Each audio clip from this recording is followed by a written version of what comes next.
What do you know about ancient Scythian warfare?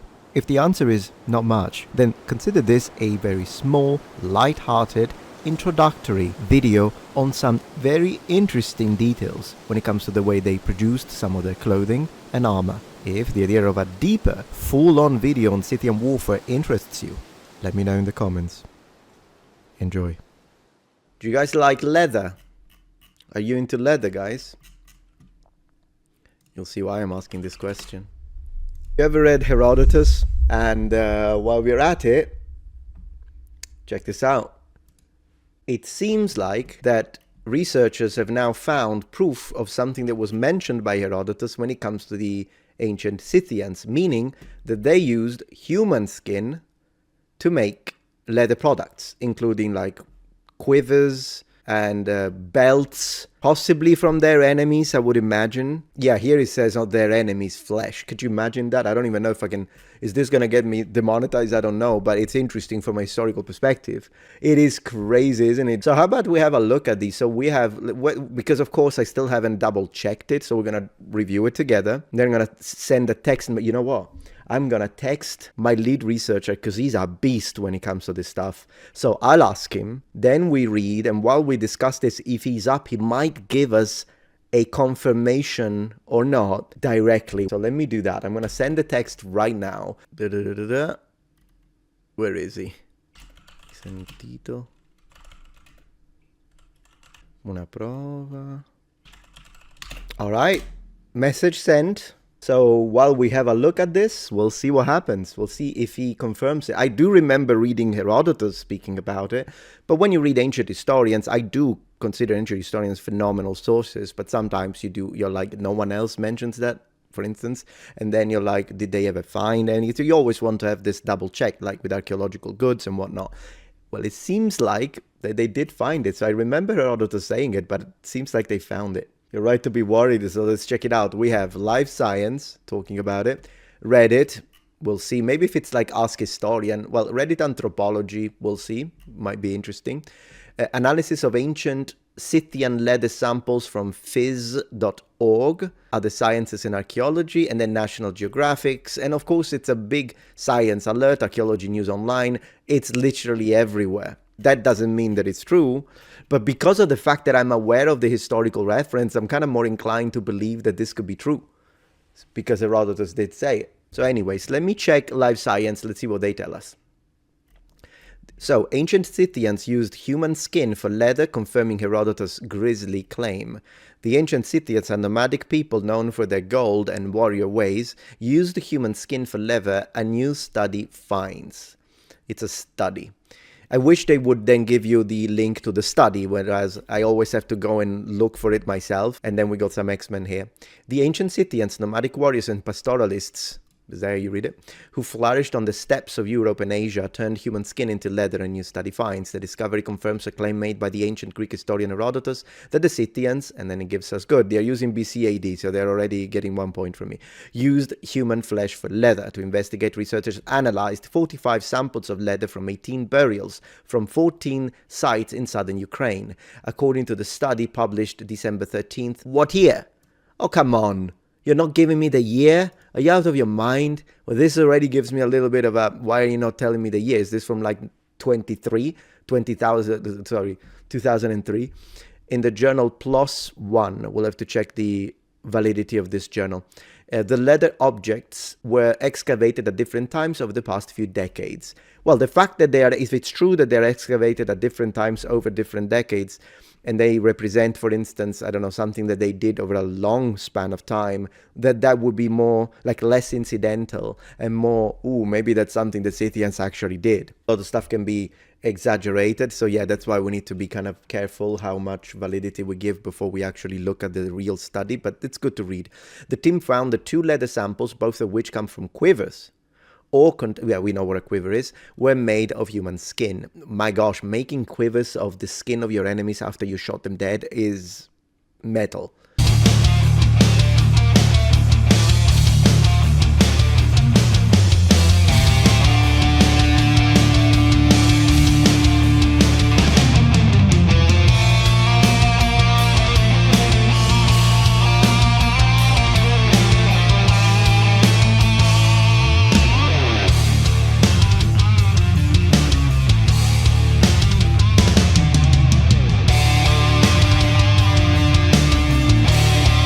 Leather from animals, including sheep, goats, cattle, and horses, was also used in the construction of the quivers. Okay, so they weren't like only human flesh, only the flesh of your enemies. Feels like something that Conan would say.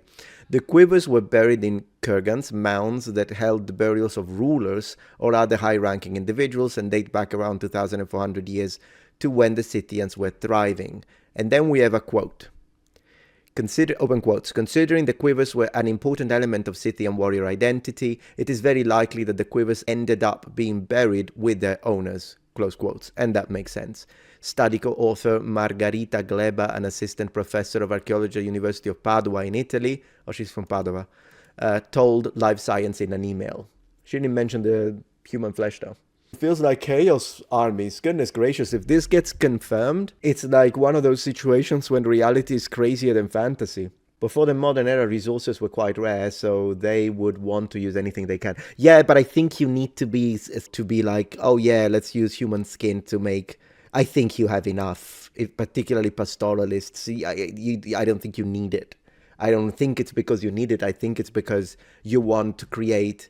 And again, the Mongols did do this. They did use psychological warfare in the sense that they would destroy completely a village and then they would like execute all the people and then show all the corpses so that people would know and be scared to face them or rebel and all that kind of stuff. It's kind of similar to what happened in Transylvania with historical Dracula and all he was doing with his enemies, because it's a way to basically scare people. It's mass population control in a way. The team analyzed the leather by using peptide mass fingerprinting, a technique that examines specific proteins in organic samples to determine which kind of animal it was made from. Okay, this result revealed that Herodotus, who lived circa 484 to 425 BC, was accurate in his written assessment of the Scythians' repurposing of human skin. I mean, yes, obviously Herodotus was speaking about it to say, look at these barbarians, they are insane. That's pretty much what he's saying, which is why you never know if you can trust it. You're like, yeah, but is he saying that so that he's basically like telling the people reading, trying to condition people into the way, their perspective towards these Scythians, or is there truth behind it? And both could be real. Of course, if this checks out, then yeah, it confirms Herodotus' words. Herodotus wrote that Sythian scrapes out human flesh with the rib of a steer and kneads the skin with his hands, and having made it supple, he keeps it for a hand towel, fastening it to the bridle of the horse which he himself rides. That's insane. And taking pride in it. Yeah, there is a part of, you see, it's like because it's the enemies, right? For he who has most scalps for hand towels is judged the best man. So kind of similar a little bit to the Japanese samurai taking enemy heads and bringing them to their leaders, the daimyo. Maybe similar to that. And there is open quotes. Many Scythians even make garments to wear out of these scalps, sewing them together like coats of skin. My gosh, that sounds like a horror movie. Sounds like chaos. Many too take off the skin, nails and all, that's the one I remember reading, from their dead enemies' right hands and make coverings for their quivers, Herodotus wrote. Boom, guys. Boom. Holy moly. Barry Cunliffe, a professor emeritus of European archaeology at the University of Oxford, who was not involved in the research, wondered if there could be other reasons, aside from those mentioned by Herodotus, that could help explain why the Scythians used human leather. Let's see. Open quotes. I wonder if what lies behind it is that in processing some part of what you are hunting, be it human or animal, you gain extra power over them. Oh, I don't know if it's that deep, Professor. The belief being that your arrows are guided to your prey by their being kept in proximity to their skin. Close quotes. I think the professor is overreaching now. Cunliffe told Live Science in an email, open quotes. Herodotus also says that the Scythians decorated their horses with the heads of their enemies. Could the thought be that the heads not only displayed your valor, but guided you to your prey? No, I don't see that. I don't really see it. I think it's just it's a scare tactics. It could be something to increase your status in your warrior society. You could be like, look at me. I've defeated many enemies and they all... So that could be one thing. Then you can scare other people, make yourself elevated in your society as a very successful, very strong, fearsome warrior. You don't want to mess with me type of stuff. I can see all of that. This idea that because it's the head has got eyes, so the eyes can see, and so you're guided. I mean, unless you know that that's precisely part of their ritualistic and religious ideas, like you have something written that tells you that, I think they're reaching. If you're enjoying this video so far, please take a moment to check out my Patreon page. With as little as a $5 support, you can help us ensure that we can continue to produce high quality and high researched content. And at the same time, you get access to polls, extra videos, unlisted streams, and much more. Thank you so much. Like a form of superstition, if you will, yeah, but then again, based on what? I don't remember reading anything that says, that even hints towards this. So I think sometimes academics do this. They are guilty of doing this. Sometimes they read too much, they overcomplicate things, but without the basis for it. Not everyone does it, but I'm saying I've seen it happen. And then he says the Scythians were not the only people throughout history to use human leather. For instance, binding books with human leather is a practice that has continued from ancient times to the present day. To the present day. What?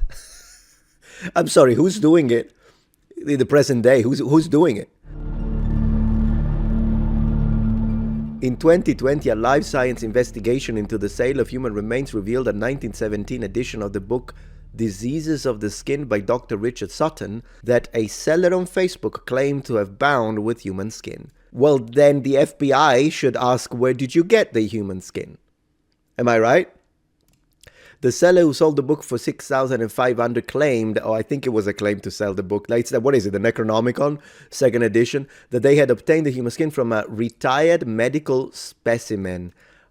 Okay, but can you buy that legally? I kind of doubt it, to be honest. I still think it's breaking the law at that point. I don't think you could just do that.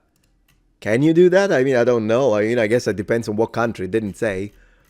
Oh, but that's kind of a funny thing to read. Human skin and made a book out of it. You know who I could see do that? I can see Keemstar doing that with Boogie's skin one of these days for views. I wouldn't put that one past him. But apart from that, or Wings of Redemption, one of the two. Let me see more analysis. So, from physics.org. Analysis of ancient Sythian leather samples shows 2 were made from human skin. Oh, only 2 though, at least from this sample. A multi-institutional team of anthropologists has discovered that 2 pieces of ancient Scythian leather excavated at sites in Ukraine were made from human skin. Okay, this is a better article because at least it's giving us numbers. In their project reported on the open access site PLOS ONE, we'll still have to double check how trustworthy this site is. The group tested the accounts by the Greek historian Herodotus regarding certain behaviors of ancient Scythian warriors. Oh, the cheese is here, guys. Sí. Cheese is here. Little cheese break. Cheese break with cheese and Scythians. It's a great combo. Yeah, sounds good. Got some cheese, guys. We are investigating, guys. This is an investigation. Prior research has found that ancient groups of people known as the Scythians lived in what is now the Pontic Caspian steppe. That sounds really nice. From approximately 700 BC to 300 BC, because they were itinerant people. Yeah, nomadic. Not much is known about them beyond their reputation as fierce warriors and excellent equestrians. There were a lot of people in the steppes were actually excellent equestrians. They're not the only ones. Sarmatians are like that as well. Obviously, we know Mongols. It's like a thing in that area. They were known to the ancient Greeks, though. Famed historian Herodotus mentioned them in his writings, and we have already confirmed that. He said that they were known to drink the blood of their slain enemies. Guys, the situation is getting deeper here. Drink the blood of well, it's kind of difficult to find evidence for that, I guess, when it comes to material goods, but yeah, I wish they told us about it. And sometimes use their scalps as a means for wiping the blood from their hands. He suggested that there had also been reports of them removing the skin from the right hand of the enemy and using it to make leather for their quivers. In this new effort, the research team looked for evidence of this last claim. The researchers used a variety of paleoproteomics techniques to analyze fortified leather samples collected from 14 Scythians dig sites. Okay, so it's still relatively wide. They were able to identify the source of all of them. All but 2 were made from horse, cattle, goat or sheep skin. So still, it's a very, very limited usage for what we can find in this, but probably whether it was limited in period or not, who knows, because it's a limited sample and therefore we don't know if it's representative. But then again, if Herodotus speaks about it, it means that still, whether it was a smaller percentage or whether it was like freaking something that they did on a daily basis, which I highly doubt, but regardless, even if it was something that they only did occasionally because of some enemies, it would have been impactful enough And I would say, so obviously, yes, it would be for the Greeks to tell us about it, right? So they were able to identify the source of all of them, all but two: cattle, goat, sheep skin. The other two had human source, confirming what Herodotus had written. Further study of the two human skin leather samples suggested that they were crafted onto just the top part of quivers. All right, so like the maybe the rim, in honor of Skyrim. The remainder of the quiver was made of animal leather. It makes sense because still, yeah, I guess they had more of that.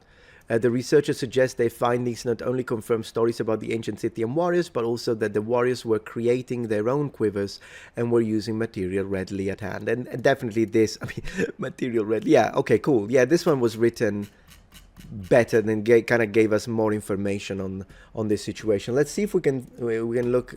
Let's have a look at what they look like. Let's see, Scythian warriors. Look at this. I love populations of the steppes. My gosh, in art form, like this is basically, so this will be the quiver, right? And then this is a woman, but that's not unusual, by the way. In populations of the steppes, women did contribute to the war effort. Still, the majority were men, but the percentages would have been definitely higher when as compared to, for instance, the Romans. When it comes to the Romans, a woman does not belong to war. But when it comes to, like, for instance, the Sarmatians and other populations of the steppes, then sometimes women warriors were part of the fighting force at a higher percentage when compared to other populations. Man, look at that. It looks incredible. Look at the scale. Look at the scales. It looks fascinating, doesn't it? I love scale, and when it comes to scale, here is more scale that we can see. Wow. Scale and lamellar, in fact, it's a connection. It's like a both in this representation. Amazing artist. Who is it? J. Foliveras. Phenomenal artist. Look at that. I mean, I would print it. Looks great. Sky is in full scale, probably bronze in this instance. Once again, quiver. Yeah, high elves also love scale. And that's the thing. High elves are more medieval, right? They look more like a late medieval type of civilization. But one thing I want to show you. Let's go to... and this is something it's going to be great for you. If you don't know about the website, I'm going to show you. Manuscripts and Miniatures. Manuscripts and Miniatures is a phenomenal website. And I've been using it for years. It's this one here. It's where I get all my iconography from my videos, by the way. What's amazing about this is that you can go into tags, right? And then you got all the tags. And let's say that we wanted to look the usage of scale in the medieval period, because this is all medieval. Then we can click here, look at this, Aventel, because scale was used in conjunction with plate, by the way, in the Middle Ages. It was less commonly used than mail. But yeah, and then you can click like Aventil scale plates, and then you can click whatever you like, scale, even Aventil shield, Aventil strap. So I'm going to click something here. Let's see, Aventil scale, and it gives you the actual iconography from the Middle Ages. You can see it's kind of scale here. Let's see if we can find something else, just give you ideas, tags. But you can choose the country, you can choose the scale armor 39. Look at this. Boom. We got a lot of... You can find... You can like say no, only in 15th century. You can say only in Italy and Spain, Portugal, in between 1300 and 1400. It's a fantastic website to look for iconography, and it makes it so much easier. Yeah, this is clearly scale. Absolutely, that's scale. And this one too. Probably this is an interpretation of male, but this is definitely... It's more like lamella. And yeah, look at these guys. Clearly scale as well. And so, ooh, this is probably either brass or bronze, or it could have been gilded if he had the money. Yeah, look, this guy has got male, this guy has got scale on top of male. So yeah, it's a great... That's what I use. It makes my life so much easier, because I'm like, hey, I want to look for... Let me show you, for instance, heater shields. So heater shield, 500 pieces of iconography. Sorry, I misclicked, but that's what I mean. Like, there we go. And then I can look for all the heater shield, and then you have to take time to go through the iconography. But it's like such a smaller... Thank you so much, guys. Have a good one. Ciao, ciao.